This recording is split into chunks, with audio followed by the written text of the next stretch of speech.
வணக்கம். இன்னைக்கு நம்ம வீடியோ பதிவுல எத பத்தி பார்க்க போறோம் அப்படின்னு பார்த்தீங்க அப்படின்னா, ஒரு அற்புதமான சிவ மந்திர பிரயோக முறைய பத்தி தான் நம்ம இந்த வீடியோ தொகுப்புல பார்க்க போறோம். அதுக்கு முன்னாடி நம்ம சேனல் இன்னும் சப்ஸ்கிரைப் பண்ணாதவங்க சப்ஸ்கிரைப் பண்ணிக்கங்க. கூட வர்ற பெல் சிம்பலையும் ஆல்ன்றத கிளிக் பண்ணிக்கங்க. அப்பதான் நான் போடுற வீடியோ உங்களுக்கு உடனுக்குடனே நோட்டிஃபிகேஷனா வரும். இப்போ வாங்க வீடியோக்குள்ள போகலாம். இந்த சிவ மந்திரத்தை பிரயோகம் பண்றதுனால எது போல நன்மைகள் அப்படின்னு பார்த்தீங்க அப்படின்னா, காரிய தடை நீங்கும். அதே போல நீங்க நினைத்த காரியங்கள் கைகூடும். ஒரு வீடு கட்டணும் அப்படின்னாலும் சரி, இல்ல அப்படின்னா இடம் வாங்கணும், இல்ல அப்படின்னா திருமணம் கைகூடணும், இல்ல அப்படின்னா புத்திர பாக்கியம். ஒரு சில நபர்கள் பார்த்தீங்க அப்படின்னா குழந்தை இல்லாம இருப்பாங்க. அவங்கெல்லாம் பார்த்தீங்க அப்படின்னா இந்த மந்திரத்தை பிரயோகம் படுத்தலாம். அதே போல கிரகங்களால வரக்கூடிய பாதிப்புகளும் குறைய ஆரம்பிக்கும். இந்த மந்திரத்துல யார் வீற்றிருப்பார் அப்படின்னு பார்த்தீங்க அப்படின்னா, சிவ பார்வதி, தேவர் அதிபதியான தேவேந்திரன், மற்றபடி அனைத்து தேவர்களுமே வீற்றிருப்பதாக ஐதீகம். இந்த மந்திரம் பார்த்தீங்க அப்படின்னா சுவடிகள்ல இருந்து எடுக்கப்பட்டிருந்தது. இந்த மந்திரத்தை எப்ப பிரயோகம் பண்ணணும் அப்படின்னு பார்த்தீங்க அப்படின்னா, உங்க பூஜை அறையில இருந்து பிரயோகம் படுத்தலாம்.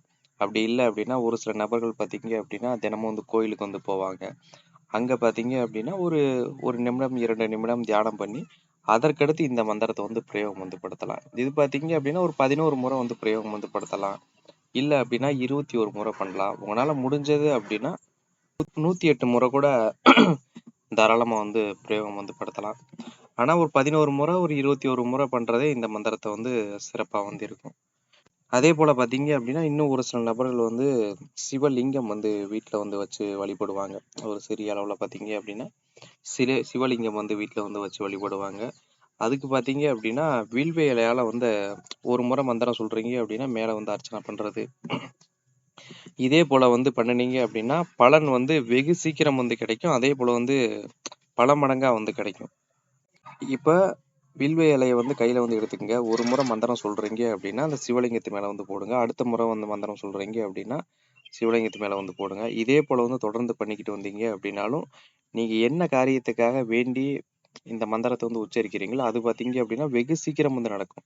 மற்ற கோயில்கள்ல போய் உச்சரிக்கிறதுக்கும் பூஜை அறையில உச்சரிக்கிறதுக்கும் கிடைக்காது அப்படின்னு நான் சொல்லல. கொஞ்சம் ஸ்லோவாகும். ஒரு 10 நாளுங்கிறது ஒரு 20 நாள் ஆகும். இது பார்த்தீங்க அப்படின்னா வெகு சீக்கிரம் கிடைக்கும்.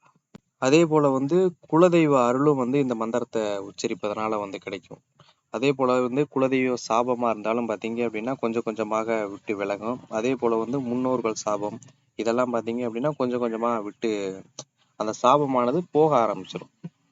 அந்த முன்னோர்கள் சாபம் இல்லை அப்படின்னா குலதெய்வ சாபம் இருந்தது அப்படின்னாவே அந்த குடும்பம் கஷ்டப்படும். இல்லை அப்படின்னா குழந்தை பாக்கியம் இருக்காது. நிறைய இடங்கள்ல பார்த்திருக்கலாம். இது போலலாம் இருக்குது அப்படின்னா இந்த மந்திரத்தை பிரயோகப்படுத்துனீங்க அப்படின்னா குலதெய்வ சாபமும் முன்னோர்கள் சாபமும் கொஞ்சம் கொஞ்சமா படிப்படியா விட்டு விலக ஆரம்பிச்சிடும்.